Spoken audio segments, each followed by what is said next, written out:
Hi, I'm Les Cizik. Welcome to today's special edition of the Do-It-Yourself Show.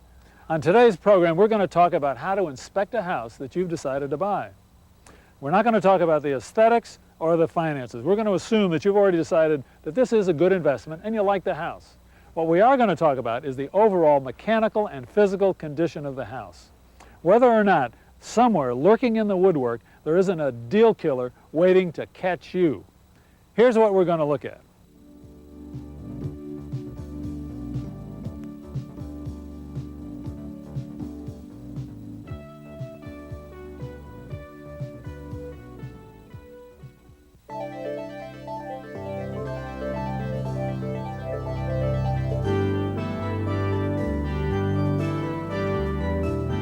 The Do-It-Yourself Show is brought to you by Makita Power Tools, manufacturers of quality power tools and accessories for the contractor and the do-it-yourselfer. U-Haul, for your home repairs with the tools you need at your U-Haul Center. And by DuPont Certified Stainmaster Carpet. Now, the logical place to start our inspection is right out here in the front. And the first thing I notice is the driveway. It looks nice, it's very rustic, but you'll see when we go in the front door, the trade-off is you track a lot of dirt on the light-colored rug in the front. Now, check the landscaping here. If you like it, that's fine. But for my taste, it would cost a lot of money to put this in the kind of shape I'd like it. The landscaping is dominated by a beautiful tree in the front yard. Let's take a closer look at that. A beautiful old tree like this can be an asset or a liability just depending on the health of the tree. For example, if that big limb behind me, which has already been cabled off, fell down through the house, you'd end up with two small houses instead of one big one. Also, if the entire tree had to be removed, you'd end up with a big stump instead of a big tree. Now, you want to check the roots and see where they've gone. They might be in the foundation, the drain system, or your driveway. Whatever, you're going to end up with lots of leaves on the ground. Oh, it's good to be back on solid ground. Take a close look at the front door. Very often, the door has a message for you. If you see a lot of pry marks alongside of the lock, that means somebody tried to break into this house one time. If you see a lot of heavy-duty deadlocks, you're pretty sure you're in a high crime area. Now, another thing about doors is, does it work well? Try every door in the house. In fact, a door that's all smashed in and only needs replacing is about a $200 problem. However, a door that sticks real bad or doesn't open and close at all could mean that the whole house is settled and you got a big structural problem. The same thing about windows. You got to look at them very, very carefully. For example, the wooden windows can very often show rot on the sill, or we can have rot along the frame itself. Replacing windows is extremely expensive, and you don't want to buy a house where you're going to have to spend thousands of dollars just to replace your windows. Okay, gang, what's wrong with this picture? Hey, this garage is a real liability. It's unrepairable and it would cost a lot of money to have it torn down and hauled away. I'm not parking my Porsche in there. I think it's a good idea to do an overall inspection of the neighborhood to see if there's anything here that will affect your enjoyment of the house. For example, is there a major industrial polluter in the neighborhood? Or how about traffic noise? Are you going to listen to trucks rumbling by all night? Or airplanes? Trains, that could affect your living in this house. How about, is this a high crime neighborhood? Is there any development plan that would affect the way you'd enjoy the house? We're in a public easement right here. Now, there's utilities running overhead, but right behind me is a footpath. I'd like to know who's going to use this footpath because it goes 10 feet from the bedroom windows. For example, is it little old ladies on the way to choir practice or a bunch of winos looking for a liquor store? Another thing, I want to know who my next door neighbors are. You know, some are noisier than others. Now, before I actually get up on the roof, I want to check the eaves here. The first thing I noticed, there's no fascia board here. For some reason, it wasn't replaced in this part of the house, and I would suspect that there's some real rot damage somewhere, and that's the reason it wasn't done. Another thing I want to find out is how many layers of shingles are on this roof. If there's 3 layers of shingles, that means I can't re-roof without having to tear the whole thing off, and that's going to be very expensive. In this case, there's only 1 layer, so I know I can re-roof right over this without any problem. The best way to inspect a roof is to get up on it and look it over. But if you feel at least a bit uncomfortable about getting up on a roof, by all means don't do it. You can inspect it with binoculars from someplace else, or get a roofer to do this for you. This roof has a fairly easy pitch, so we just get right up on it. Now the first thing you want to do is check out and make sure the material that's been used on the roof. The one kind of roof you want to avoid is roll roofing. This roof is asphalt shingle, and this is a pretty good type. Asphalt and fiberglass shingles are the kind of roof you'll find on most houses. Now in order to check out the condition of these shingles, here's what you do. What you want to do is check for some flexibility here. Make sure it's still got some left in it, and this does.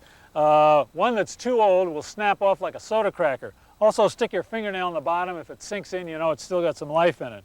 I also check for how many of these little granules have slipped off onto the downspout or in the gutters. If it's all gone, that's another sign that the roof is beginning to wear out. Now the next thing I want to look for is repairs that have been made up here on this roof, any patches or something like that. And I see right up this valley that someone has done a real crude job in trying to repair the valley itself. What that tells me is that the valley was not prepared right when it was done. What should have been put in here before any shingles were down was a real good metal flashing in this valley. That would have made it waterproof. Obviously that was not done, and I would suspect that more leaks will show up as time goes by. The next thing I want to look for in the roof is where the roof has been pierced, either with these vent stacks, with turbine ventilators, or the chimney, whatever's coming through here. And I want to check and see visually what kind of a job's been done there. And these look pretty good. Also, this turbine ventilator, that looks all right too.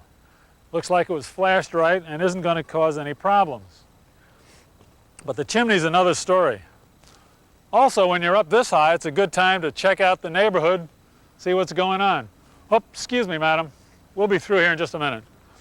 Now the chimney, that does look like a problem, and I'll tell you why. You see how this comes down here? We've got a pitch off the roof, and there's no way to deflect the water here. There should have been some kind of water deflection built in right here, and it wasn't. And what happens is the rainwater is going to run down here, bounce back off this flat surface, and run back up under these shingles and cause some leaks, and that is bad. Another thing about this chimney, look what kind of shape the mortar's in. This thing is practically falling apart.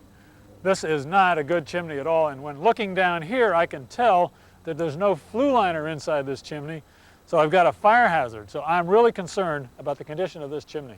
The main concerns for the roof include too many layers of roofing, old worn out roofing, patches and repairs, and leaks around protrusions.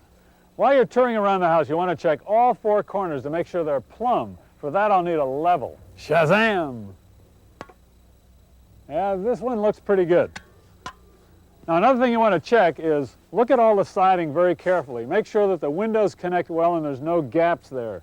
When the siding itself, dig in there with a screwdriver if you have to see if there's any dry rot that's occurred. Now another thing is check very carefully the paint job. There's three things to look for. One is any little bit of dust that comes off. That's just absolutely natural in an oil-based paint. Another thing is this fine crazing, little bits of cracks you see. That's probably not a serious problem. Could have been caused by a second coat being put on over a first coat that wasn't quite dry. But we got a real serious problem here, and that's the bubbling and peeling that's gone on this paint. That indicates to me that some moisture has come through this wall, and that's from no insulation or no moisture barrier inside this wall, and that's a bad sign.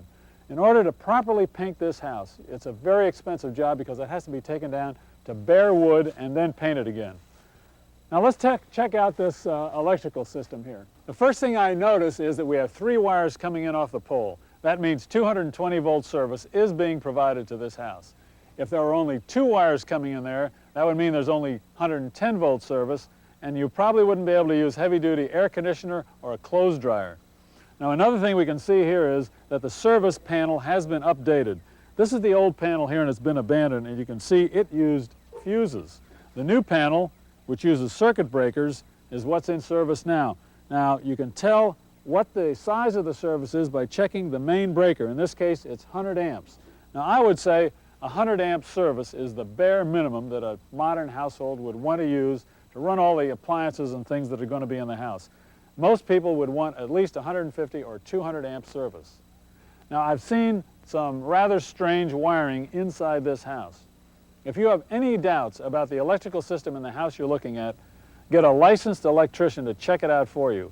It's difficult to check out an electric system, and it can be dangerous poking around. So get an electrician to help you out with that. Now, if you find something like this in the house you're looking at, this is a real red flag. This is an ancient old fuse box with very little power in it. Something like this would run very little in the way of electrical appliances in your house. Also, you can see signs of lots of tampering. Over the years, people have added on, taken away, and this is a real funny scene here. Now, one thing you'll find sometimes in old fuse boxes is these 30-amp fuses. That's a pretty sure sign that somebody is over-fusing the box just to keep fuses from burning out. That means you could be causing a chance of a fire in your house. Something you can do, buy a little tester like this. It costs about $5 in a hardware store, and you can stick it in all the three-pronged receptacles in your house. And this little scale of lights here will tell you exactly what the condition is of the wiring in those receptacles. This can tell you a lot about the electrical system in the house. But when you see something like this, that's a sure sign that you got some problems. If you may be considering some kind of an addition to your building, if you are, check with the local zoning department for the setback requirements. It may be that you can't build any closer to your neighbor's property. Another kind of addition you might be considering is to go straight up with another story. In that case, you're going to have to make sure that the foundation will support that added weight. Now, speaking of foundations, and looking over the one in this house, I see a problem right here. All this green moss that's been accumulating on the side of the foundation could be from some kind of a water accumulation.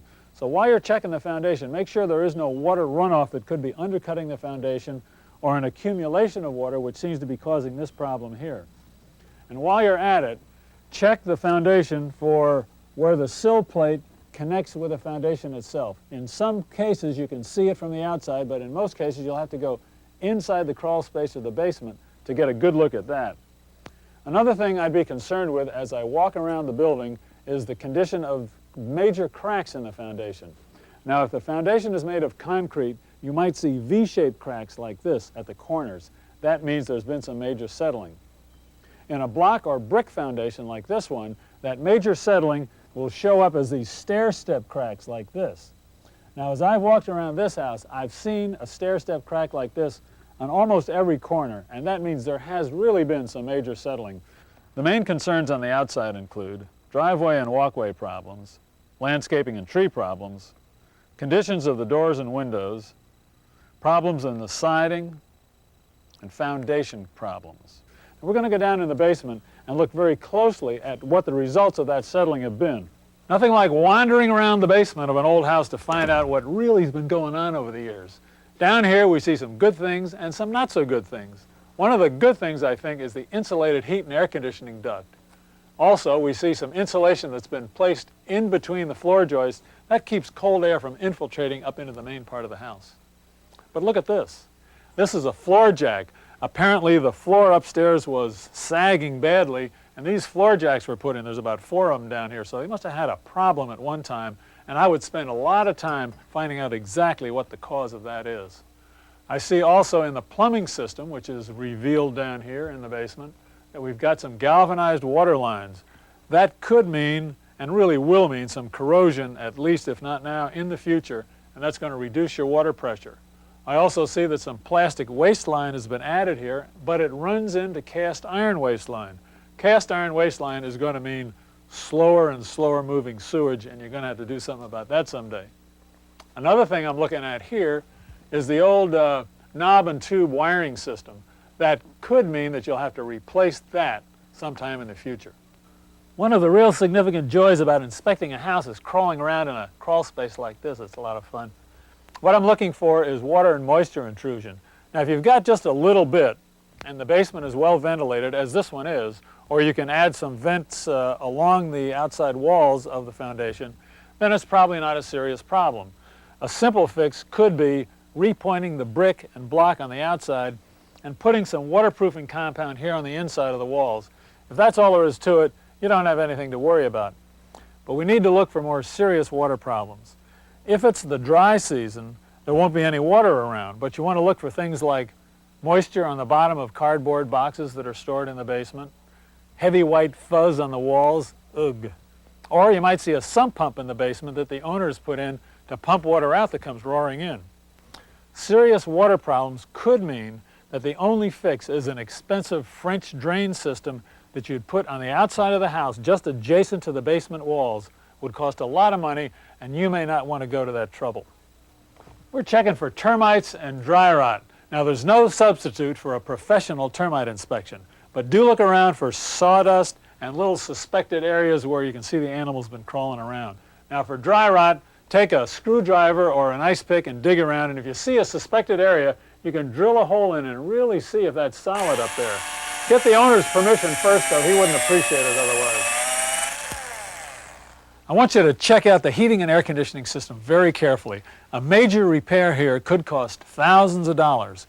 Turn on both the air conditioning, make sure cold air comes out, then turn on the heat and make sure heat comes out. Make sure the thermostat does what it's supposed to do.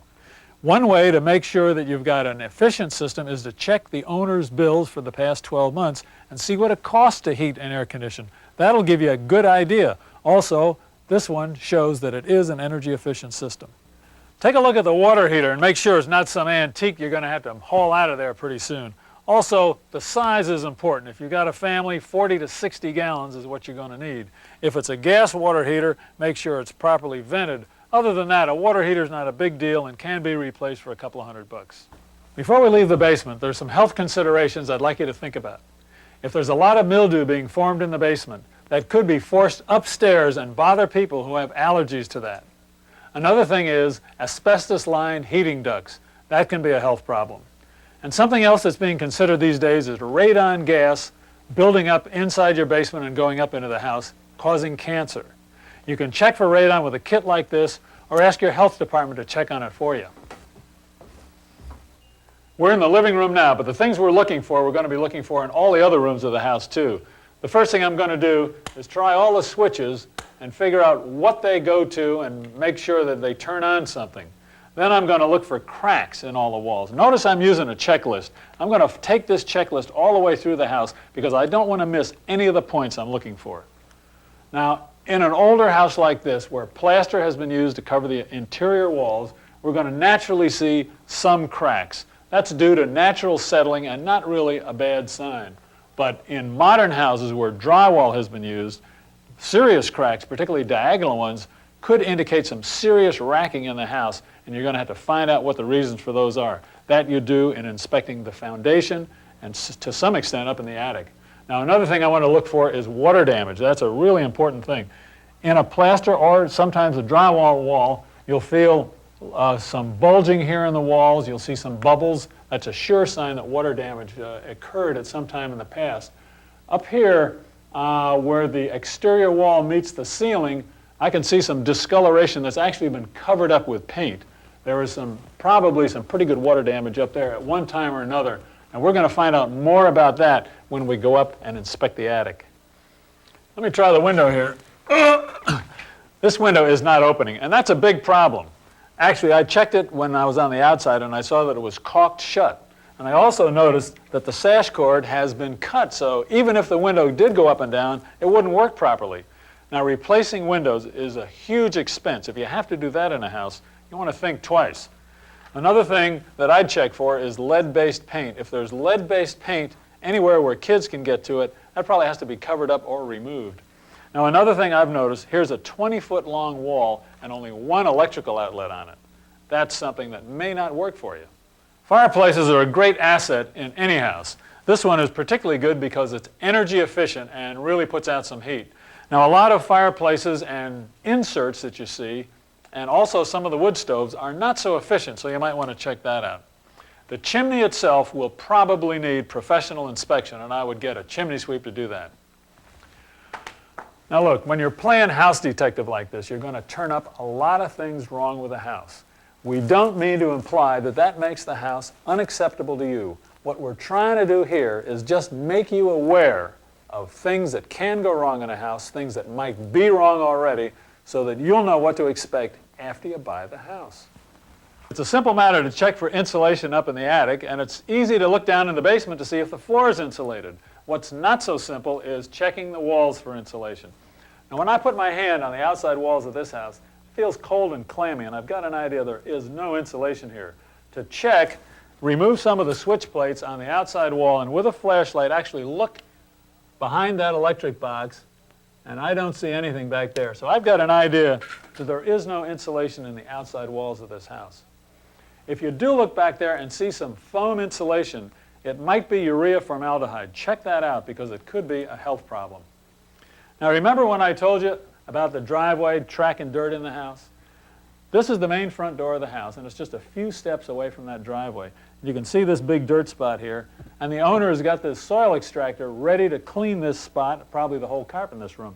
Well, I can guarantee you in another month it's going to look just like this from tracking dirt in. The fix for that is either pave the driveway or do something other than carpet in this room. Some major concerns in the interior are major cracking, water damage, insufficient outlets, and no wall insulation. Let's go take a look at the kitchen. Here in the kitchen, let's check the overall cleanliness of the house. Now this just may be a housekeeping problem or it might be a house condition problem. For example, this old caulking along in here could be very difficult to keep clean. Or you might find that dust is coming in through the windows that's hard to clean up. Or the furnace is pumping out soot. Those are things you have to judge for yourself. Now another thing you need to judge for yourself is the electrical outlets in the kitchen. Are there enough for your appliances or any future appliances you might want to bring into this kitchen to use? Now let's talk water for a minute. I see that this sink has this filter on it. That could mean that there's a big water problem, or it could mean simply that the current owner of the house likes to filter the city water. Now I know this house is on city water, so that's not really a big problem. But what if you're on a well? If the house is on a well, you could have a problem that really needs to be checked out. So check out the pump, check out the tank, and check out the condition of the well to see if there's any, perhaps some seasonal variations in the water that would really be a problem for you. If the water is unacceptable to you, you may want to consider not buying the house. But the bottom line on water is, what does it look like and what does it taste like? And from what I see here, I'm going to pass. Now the other thing you want to think of when you're in the kitchen, how about bugs and rodents? Let's check under here for that. Whoa, we got a problem here. Now if you plan to keep the appliances that are in the house, make sure that they're not too old and that they actually work. For example, this cook stove, I would turn on all the burners and make sure they actually get hot. If you're going to bring your own appliances into the house, make sure that the utilities that are here will allow you to actually hook them up. If not, you may have to buy all new appliances. Now, if you have any remodeling ideas for the kitchen, make sure you know what the cost is before you buy the house. For example, moving the sink from one location to another could be an extremely expensive item. Now, I like having a kitchen island in here. I think it makes the kitchen work very nicely. However, over this one, there is no range hood. That could mean that there's no way to get the smells out of this kitchen, and you could be going to sleep after a big dinner party with that wonderful odor of garlic wafting over your pillow. Before you jump into the deal, make sure you jump on the floor and find out how springy it really is. A very springy floor, one that shakes the phonograph needle and all the china on the shelves, could mean that the floor has been deteriorated. You want to check that out. We also want to see if the floors are level or not, and one good way to do that is to swing all the doors and see if the space between the door, the corner of the door here, and the floor increases or decreases as it swings. Another way to check the level of the floor is to get a steel ball and drop it on the floor, see if it rolls in one direction or the other. Or we could use a long level and check the level here. Now, if the floor pitches out this way toward the foundation, it could mean that the foundation is settled and you've got a problem there. If it pitches inward toward the center of the house, it could mean that you've got some sagging or deterioration in the floor supports. That's another kind of a problem. The main thing to find out is what kind of a problem you've got. It could be serious or it may not be serious, but you want to learn before you buy the house. Major concerns in the kitchen are dust and dirt problems, undrinkable water, insect or rodents, appliance problems, future remodeling considerations, and floor problems. Let's take a look at this bathroom. Check out the plumbing. First thing we want to see is how does the water come in? Is it doing a good job with that? The way to check that out is turn a couple of faucets on, flush the toilet. If there's a big drop in water pressure, we got a problem. It needs to be looked at. Then we want to find out, how does the water run out of here? Run water in the sink and see if the drain works right. Flush the toilet and see if you get a nice prompt flush there. Now, something that's not so obvious as that is what sort of a problem has built up over the years from water leakage. If there's a shower stall, as there is here, or a tub enclosure, check the tiles, check around the joints, and see if there's some big cracks that could be letting water run down behind the wall and cause damage. The way to check for that damage is go to the floor below. Look for water stains there. In this house, it's easy because we can go down in the basement and check right under this and see if water has seeped down. In this case, none has, so we're okay. Now, another thing you might want to check out, if the bathroom has a vanity, look inside and check for signs of warping and water stains. That's a sure tip-off that there's been some leakage at some time in the past, if not right now. Now, another thing you might want to check out is, if you don't like the way the bathroom is laid out, you might want to change the design of it. Changing a bathroom around could be very expensive, so check into that very carefully before you make your final decision. Now, let's check the water pressure in this bathroom. Okay, I've turned the water on in the sink. Now I'm going to turn the shower on and then flush the toilet and see what happens. Oh yeah, we got a quick drop in pressure in the shower head, so I know that we've got a water feed problem in this house that could be quite serious, and we're going to have to check that out. The main concerns with the plumbing system include insufficient water pressure, drain problems, old corroded pipes, water damage, and further remodeling considerations. Now, the next thing we're going to do is look in the attic of this house. Now, check up here. This scuttle that's right above the shower stall is the only access we have to the attic. It's very, very inconvenient. It could be a big minus.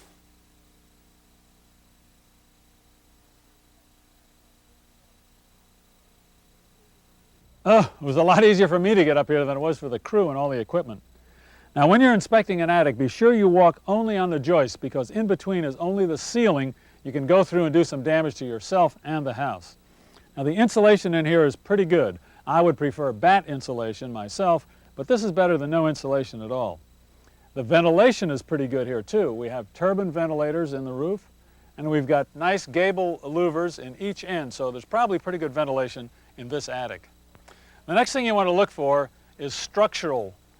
Look at here. We've got the main rafters in this roof have been spliced, and we've got some very jury-rigged bracing here, which indicates to me that after the house was built, it became weak, and the owner noticed it. Another thing we want to look for in the attic is water damage. And I can see, remember on the roof when I said this chimney was probably leaking? Well, here's evidence of years of water running down this chimney into the house below. Another thing we can see, there's some puddles here in the insulation where water's been running down these rafters and dripping in, showing some real water damage. The main concerns in the attic include the amount of insulation, water leaks, weak floor joists, proper ventilation. The primary decisions in choosing a house are instinctive and emotional, and that's the way it should be. The reason for the critical inspection we've done today is to make sure your emotions don't get you into something you'll regret later. Now, after you've made your inspection, take your notes home, add up the score, and if it still feels right in your heart, then this is probably the place for you. Now, another way to find out exactly what's wrong with a house is check with someone who's lived there a long, long time. Now look, I've been here all day looking for stuff. I got a list, but you can tell me something that I didn't find out. I know if you really try, you can tell me something. How about it?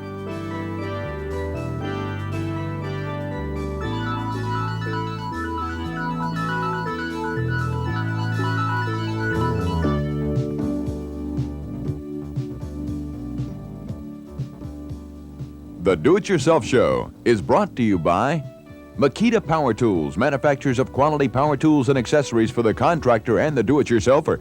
U-Haul, for your home repairs, rent the tools you need at your U-Haul Center. And by DuPont Certified Stainmaster Carpet.